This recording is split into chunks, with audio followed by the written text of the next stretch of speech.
Hi, and welcome to the second in a two-part series on the utility device. So this is the more advanced one. So let's look at a breakbeat. We're going to use this to illustrate phase cancellation. So if I zoom in on the waveform, so I'll just take one of these hits here, so we can see the waveform goes up first and then goes down. So that's the way waveform should be. If there was a similar waveform moving down when another one is up, you would get phase cancellation, which generally we don't want. But it actually has some very useful applications if we are using it deliberately. So let's look at that. So we're going to duplicate the exact same track, and then we're going to use a utility to cancel out that track perfectly. So you can see we have phase left and phase right enabled. We go and freeze this track, then we'll flatten it. Now watch the waveform change slightly. Here we go. Now if we zoom in, we can see that they're the exact opposite. One is going down, the other is going up. So they cancel each other out absolutely perfectly. So we get nothing in our master output whatsoever. So you can see that we've got output on both our individual tracks, but nothing coming out of our master. So we can actually use this for some really powerful purposes, as we shall see in a second. So let's look at one possible application with send effects. So just going to turn down the level on this beat for a second using our first application, which is as a gain pot or gain trim.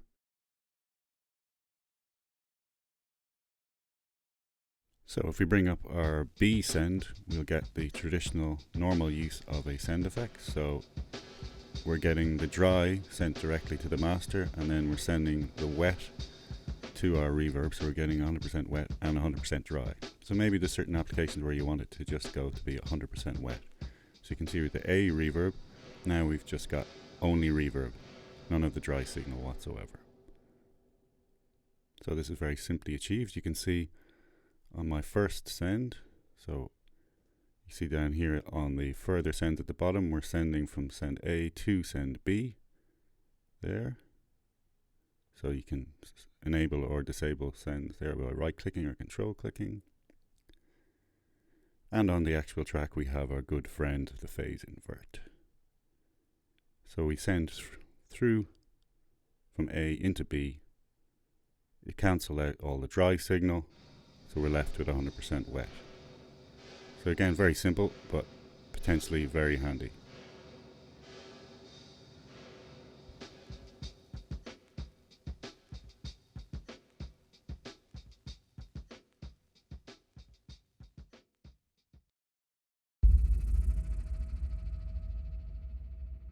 So this next device we're going to create is a little bit more complex, but it's incredibly powerful. So it's a multi-band frequency splitter. So we're going to split up the audio into high, lows, and mids. You can create as many bands as you want, but we're going to stick with 3 for this one.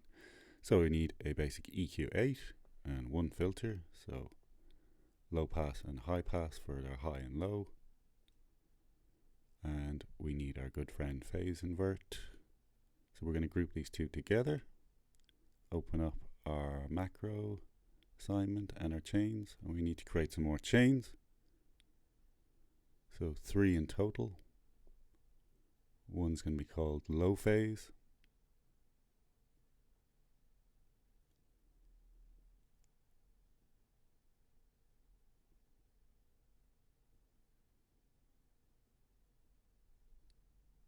Next is high phase, and then we have a third device chain which is basically dry, and we'll have nothing on it.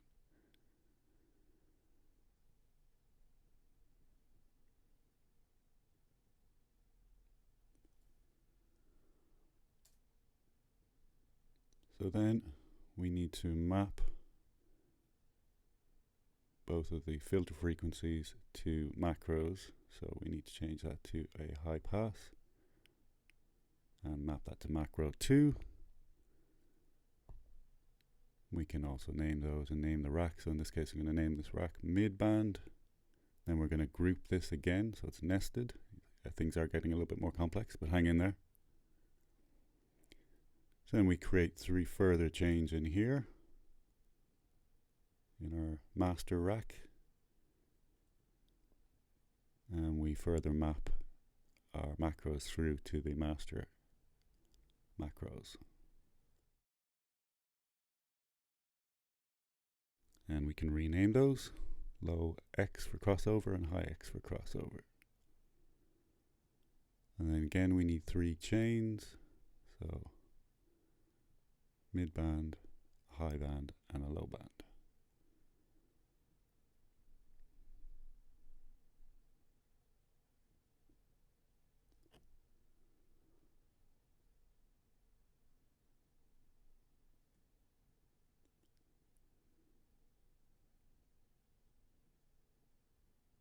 So in our high and low band we need basic copies, exact copies of the EQs that we have in our low phase and high phase chains. So we just copy those over, drag and drop while holding Alt or Option, and then we also map those to the same macros. So, due to the wonders of phase cancellation, basically our nested EQs with their phase inversion utilities are going to cancel out the copied EQ8 in our high band and low band in the master effects rack. So we've got audio that's perfectly divided into low, mid and high with no artifacts. So let's have a listen in action so we can solo individual bands.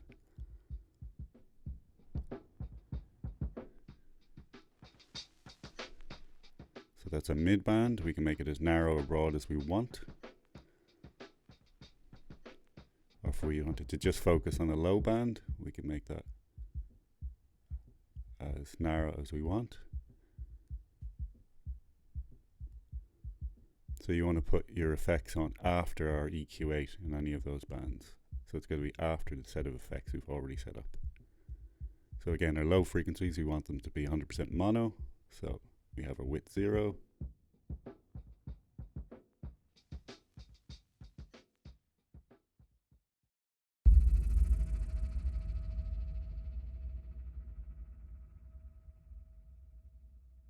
So let's have a look at the multi-band usage. So here's a 4-band rack with one extra twist from what we've seen so far, which is width in each individual band, stereo width in each individual band. So you can see on the bottom row of macros on the chain selector we have low width, low mid width, upper mid width and high width. So pretty self-explanatory.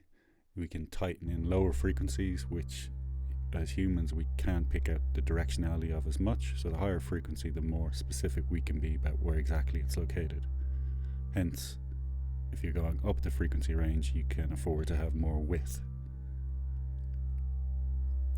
So pretty simple and straightforward, but very handy if you want to have a pretty complex bass line, you want your low end tight and mono and you want your higher elements more wide and expressive, you can do that with this rack very simply.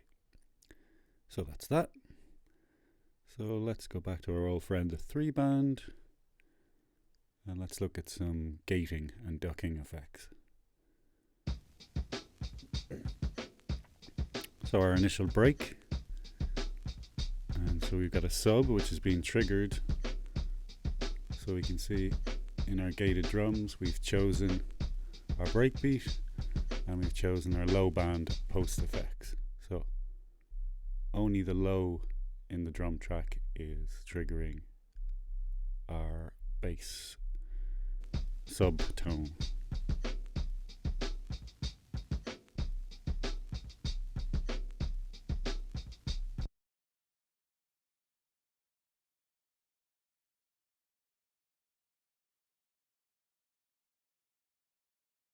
So let's have a look at our pad and see what we have going on there. So again, we have another 3-band splitter. And this time in the mid band we have a gate. So you can hear it's been triggered by our subtone from the operator in track 2. And it's just affecting the mid band. If I drag it outside, it's affecting everything. So it's much more pronounced. In some cases that could work better. and in some cases not. So now you have the choice of being frequency specific or taking the whole frequency spectrum. And again, we can adjust our frequency crossovers to get the sweet spot for our individual case. So we can take this as far as we want and make it as complex and specific as we like. So we could nest in our mid band, we could nest a mid-side splitter and choose to just affect mid or the side of this individual band, not affecting any other band. So in this case, we're just clamping down on the mids and leaving the sides unaffected.